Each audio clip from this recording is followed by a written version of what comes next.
Marco Antônio Sabino, apresentador do Olhar de Repórter, na tela da Band todo sábado, 9 da manhã, também sempre conosco aqui no Jornal Gente da Rádio Bandeirantes, falando sobre política e política de São Paulo. E nesse momento, com a eleição na rua, tem tanto assunto em pauta, né, Sabino? Bom dia, seja bem-vindo. Oi, bom dia, Thaís, bom dia, Sônia, bom dia àqueles que nos acompanham. Bom dia, Sabino. Fala bom dia de novo, que o seu microfone estava fechado. Perdão, então bom dia nunca é demais, né? Bom dia, Sabino. Bom dia, Thaís, Sônia, bom dia àqueles que nos acompanham. Olha só, um dia tenso, por tudo que a gente acompanhou. Ontem eu passei boa parte do dia ao telefone e um dia tenso em Brasília, bastante tenso no mundo político em Brasília, mas também muito tenso em São Paulo, Thaís. Muito tempo porque há a necessidade da definição dos vices nas candidaturas a governador e isso implica numa série de acordos, né? E talvez a situação mais complicada hoje esteja na chapa encabeçada por Rodrigo Garcia, candidato à reeleição aqui em São Paulo. E por quê? Vamos contar essa história com calma, porque ela é um jogo de xadrez. Joel da Atena costuma definir isso como um jogo de xadrez, né? Vamos lá. Bruno Covas e Dória eram aliados, os dois do mesmo partido, PSDB, né?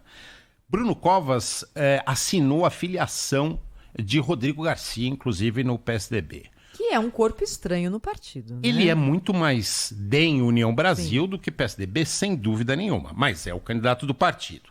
Bom, por consequência, Ricardo Nunes, que deu continuidade ao governo, e Rodrigo Garcia, que deu continuidade ao governo Dória, também se tornaram aliados, o que é bom para a cidade, o que é bom para o governo do estado, né? A capital está com o governo do estado. Se bem que em algum momento Ricardo Nunes ameaçou romper com Dória. Eles trocaram mensagens para o WhatsApp, eu diria, para ser educado, que as mensagens foram deseducadas, né? Mas enfim, vamos lá. E aí, num determinado momento, com as pesquisas em mão, as primeiras pesquisas, logo a equipe de Rodrigo Garcia identificou uma dificuldade dele, da candidatura dele na capital. A candidatura ia muito bem no interior, mas na capital não. Ora, nada mais natural do que uma aproximação e, inclusive, casaram as agendas de Rodrigo Garcia e de Ricardo Nunes, do prefeito e do governador, aqui em São Paulo. Fizeram várias agendas juntos. E isso levou a possibilidade de Ricardo Nunes indicar o vice de Rodrigo Garcia, que também seria natural num nome forte como Bruno Covas. Mas Ricardo Nunes foi um gesto de Rodrigo Garcia. Até então o nome para vice era o de Henrique Meirelles, era o nome que Dória queria. Mas começou a se discutir isso e imediatamente o União Brasil falou, então eu indico o senador, que era José Luiz da Atena. Com a desistência de Datena, começou um movimento do União Brasil também para querer essa vaga de vice.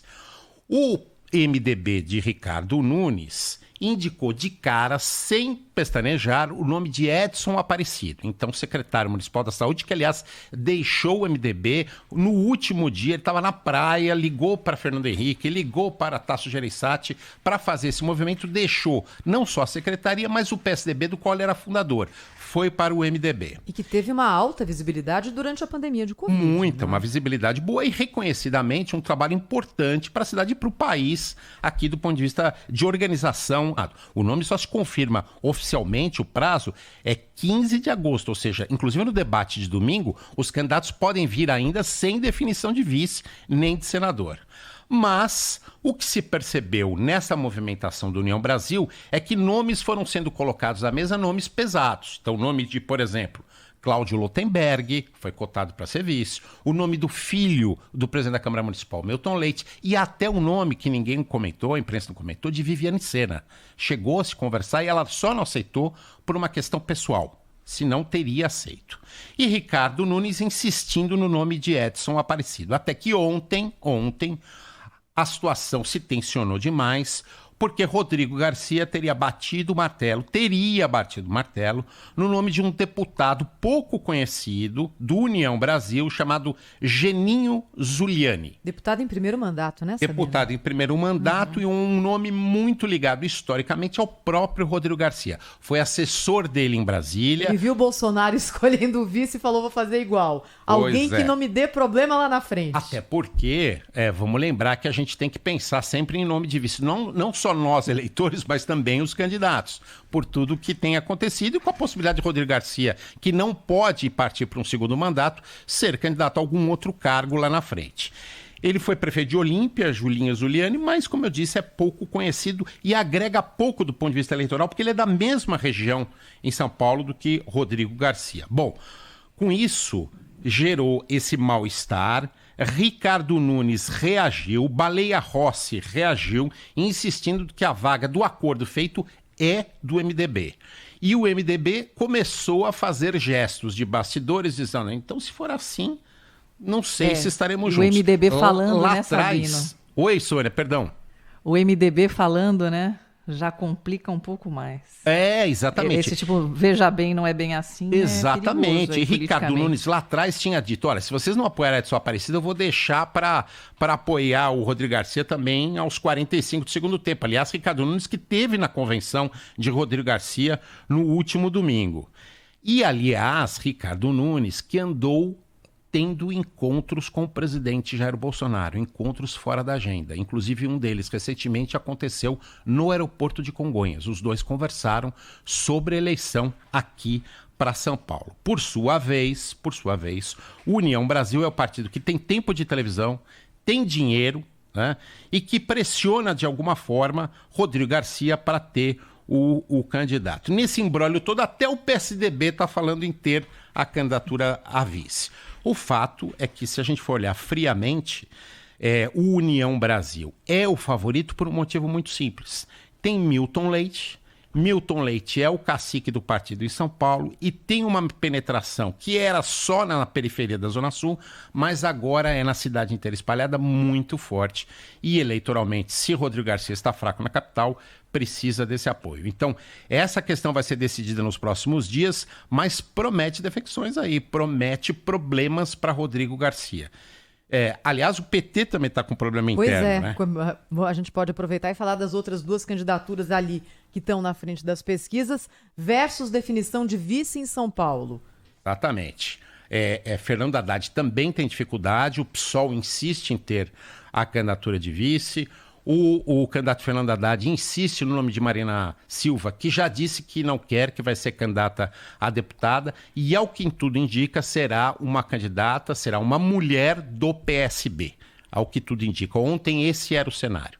A única chapa que está completa, definida, é a chapa de Tarcísio Freitas, com Felipe Ramute, ex-prefeito de São José dos Campos, que puxa voto do interior, como candidato a vice, e com o ex-ministro Marcos Pontes como candidato a senador.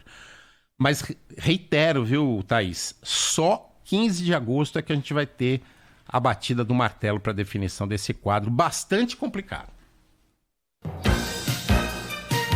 E olha, para lembrar o ouvinte da Rádio Bandeirantes que domingo, dia 7, tem debate na tela da Band, na Rádio Bandeirantes, com os candidatos aos governos estaduais. Então você vai ouvir conosco, a partir das 9 da noite, o debate para os candidatos ao governo do estado de São Paulo. A nossa cobertura aqui na Rádio Bandeirantes começa bem mais cedo, 7 da noite já, para registrar a chegada dos candidatos, de todos aqueles que vêm junto com os candidatos, e isso fala muito no mundo político, né? O peso de quem vem com cada um dos candidatos, aquele que você acha que não está tão próximo de tal pessoa e a pessoa vem no debate, e todos os analistas políticos aqui na Rádio Bandeirantes. Marco Antônio Sabino estará conosco nessa cobertura na Rádio Bandeirantes, eu e ele na ancoragem, no estúdio que é montado aqui no térreo do Grupo Bandeirantes de Comunicação, bem na entrada do estúdio principal. Então, tudo que acontecer lá, a gente vai pegar e vai descrever para o ouvinte da Rádio Bandeirantes. Vai ser um prazer, viu, Sabino? Vai ser um prazer grande, Thaís, trabalhar com você, voltar a trabalhar em debates na Band. A gente já até mediou debate aqui, né, para prefeito no Grupo Bandeirantes. E eu vou dizer uma coisa, pela minha experiência, o clima é sempre de muita tensão dos candidatos. É inevitável que os candidatos cheguem tensos, assim como seus assessores. Então, é sempre interessante mostrar esse bastidor. É isso aí. Obrigada, Sabino. Eu vou varar a noite Obrigado. aqui, porque eu não vou perder isso de jeito nenhum. Vou varar a noite aqui, porque eu não vou perder esse debate de jeito nenhum. Não vou. Sônia Blott estará virada segunda-feira sem dormir, mas estará é uma tradição, a postos 24 aqui. anos que eu cubro os debates, né? Que eu tô sempre aí. Dessa vez eu vou estar um pouco mais afastada de vocês, mas juntinho no coração. E com as 5 horas de fuso na frente, que isso não é um problema. Estaremos aqui assistindo tudo pelos nossos canais aqui do YouTube. Rede Bandeirantes de Rádio.